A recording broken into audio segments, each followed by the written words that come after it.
Hello everyone, কি অবস্থা সবার? সবাই কেমন আছেন? আমার কমেন্ট বক্সে প্লিজ একটু ছোট করে কমেন্ট করে দিবেন। আমিও খুব ভালো আছি, কিন্তু আমি ভালো থাকলেও এই গাজীপুরের অনেক বাসিন্দা আছে ভালো নাই, যে কারণে ওরা কোন চাকরি বাকরি না পায় আন্দোলন করতেছে। এই আন্দোলন করার কারণেই এই যে রোডঘাট পুরোপুরি ব্লক। আর আমার অফিস, আমি চাকরি পাইছি 5 তারিখে ডিউটি জয়েন করছি। আর এখন 8টাতে যেতেছে এক বন্ধুর লোকে দেখা করতে। গত 2 দিন ধরে আমার অফিস বন্ধ।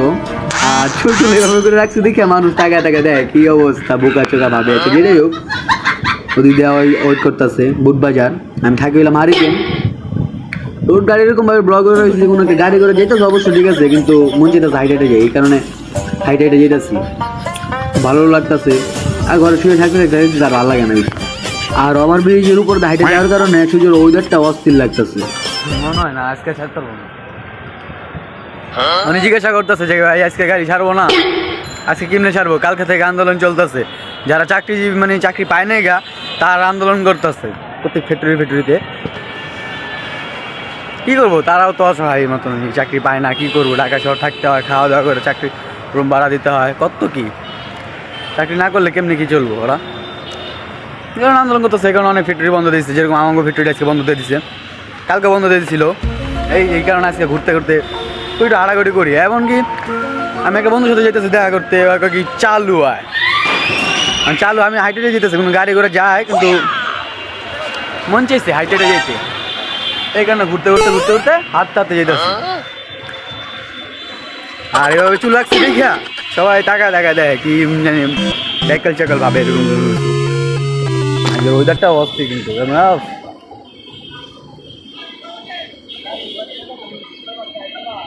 মানুষ কি করবো, দাঁড়া আটা দিতেছে রোজ।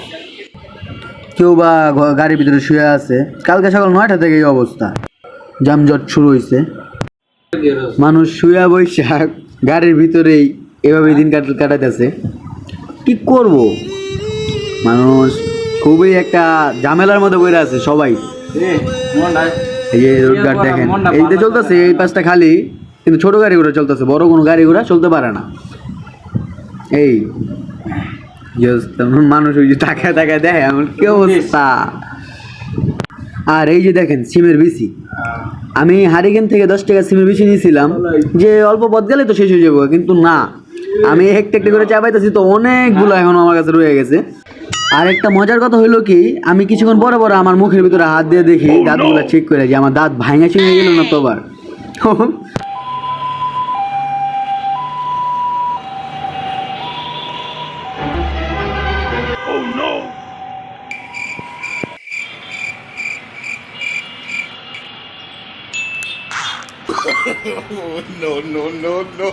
এই যে পাগলা মেসেজ দেওয়া শুরু করে দিছে।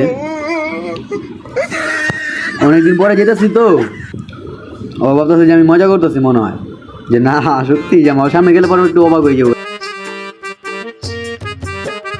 কি কাকা, কি দেখো, ভিডিও বানাইতেছি, দেখো কোনো সমস্যা নাই। কে কি বলবে, কে কি ভাববে না ভাববে, এগুলো আর কখনো ভাববো না। আমি আর এগুলো কখনো ভাববো না।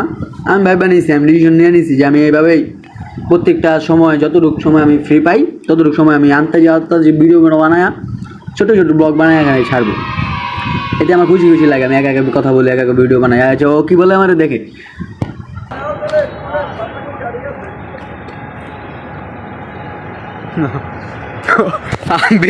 আমি ভিডিও করতেছি, নিচে থেকে বলেছি ঠিক আছে বুঝতে পারছো হয়তো, বাজে ভিডিও করে ভিডিও ছাড়বো আমি, এরকম কিছু একটা।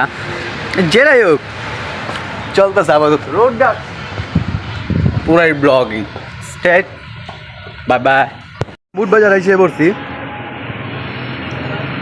আমরা বুটবাজারের যে মসজিদটা আছে, সে মসজিদটা একটু সামনেই। আর যারা বুটবাজার থাকেন তারা তো অবশ্যই চিনবেন।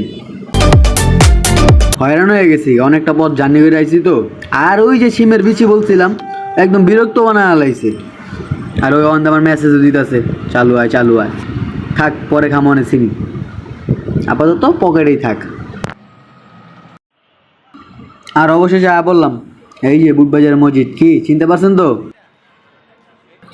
দাঁড়ান, আপনার ঘরে আরও কাছ থেকে দেখাই দিতেছি। আর এই যে মোবাইল ধরে রাখছি মুখের সামনে, মানুষ পিছন থেকে সামনে থেকে দেখতেছে, কি করতেছে না করতেছে, নিজের কাছে অন্যরকম লাগলে লাগুক। ভিডিও করব তো করবই।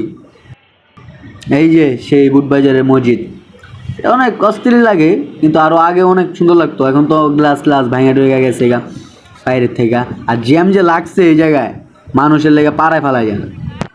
আরও যার কথা বলতেছিলাম, যে মেসেজ দিয়ে পাগল বানা দিতেছে আমার, এই যে ও হইলো সে আমার মামাতো ভাই আবার বন্ধু।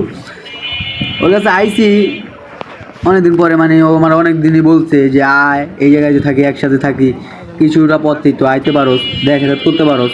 আমি আহি না, ওই ও আমার মালিকের দোকান দেখাইতেছে, ওর দোকান দেখাইতেছে।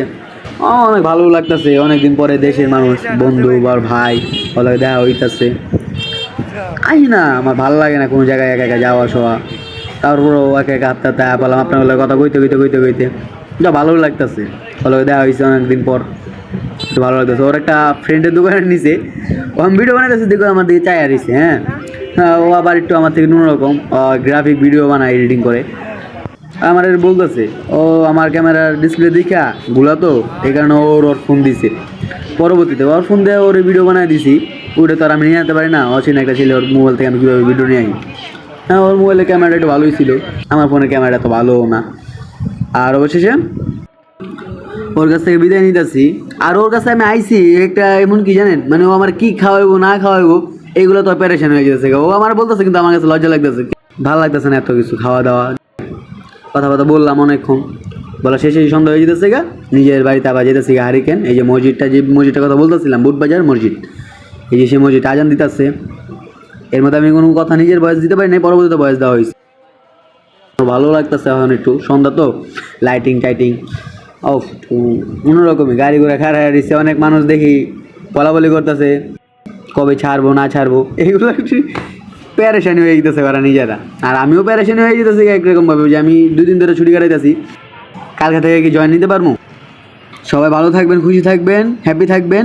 নেক্সট ভিডিওতে দেখা হবে ইনশাল্লাহ। টাটা।